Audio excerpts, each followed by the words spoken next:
जोड़ लेते हैं। राजेश जी, बहुत शुक्रिया आपका समय देने के लिए। स्वागत है आपके टीना संदेश पर। राजेश जी, बाजार का सवाल आपसे नहीं पूछेंगे, आपसे ये जानना चाहेंगे। देखिए, आज बजाज हाउसिंग फाइनेंस की लिस्टिंग हुई और आप भी इसको काफी ट्रैक कर रहे थे।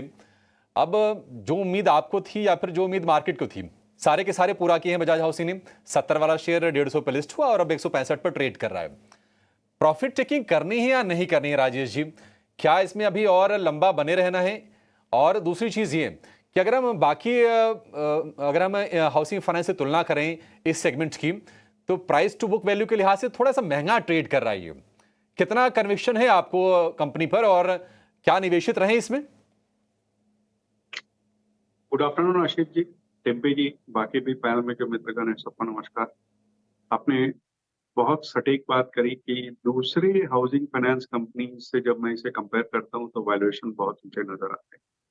70 रुपये में जब आईपीओ का प्राइस घोषित हुई थी, उस समय के अगर वैल्यूएशन देखो तो आप 31 टाइम्स पी और 4.1 टाइम प्राइस टू बुक पे ये ट्रेड कर रहा है और आज 165 पर अगर है तो वो वैल्यूएशन उससे दुगने हो गए हैं। इस तरीके से आप समझ सकते हैं। अब रहा सवाल कंपनी का, तो कंपनी बहुत अच्छी है, इसमें कोई डाउट ही नहीं है।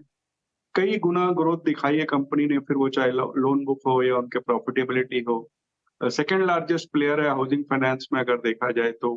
प्रोडक्ट इनका बहुत डाइवर्सिफाइड है, पेरेंटेज बहुत स्ट्रांग है, बजाज ग्रुप को बिलोंग करती है और एसेट बेस अच्छी तरीके से बढ़ रहा है। पिछले 5-6 साल में अगर देखेंगे तो 39% के सीएजीआर से इस कंपनी ने ग्रोथ करी है।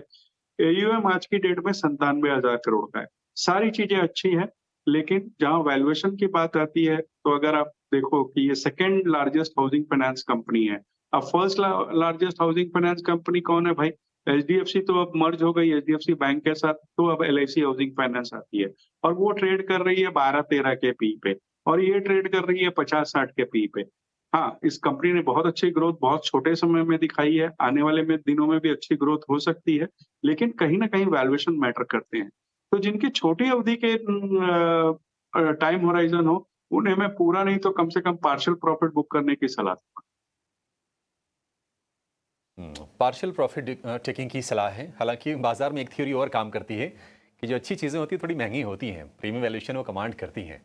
आप देखिए ये जो इसकी जो ताकत है ना, एवीएम ग्रोथ 30% सीएजीआर प्लस की सालाना आधार पर ये ग्रोथ रही है, एनपीए 1% से कम।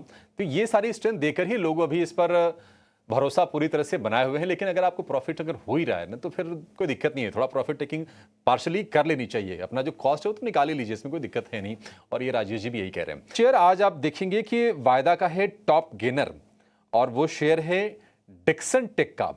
लगातार ये शेयर चल रहा है और मजबूती दिखा रहा है, रिकॉर्ड ऊंचाई पर भी पहुंच गया है। 7.5% आपको ऊपर फिलहाल ये कारोबार करता हुआ दिखाई देगा।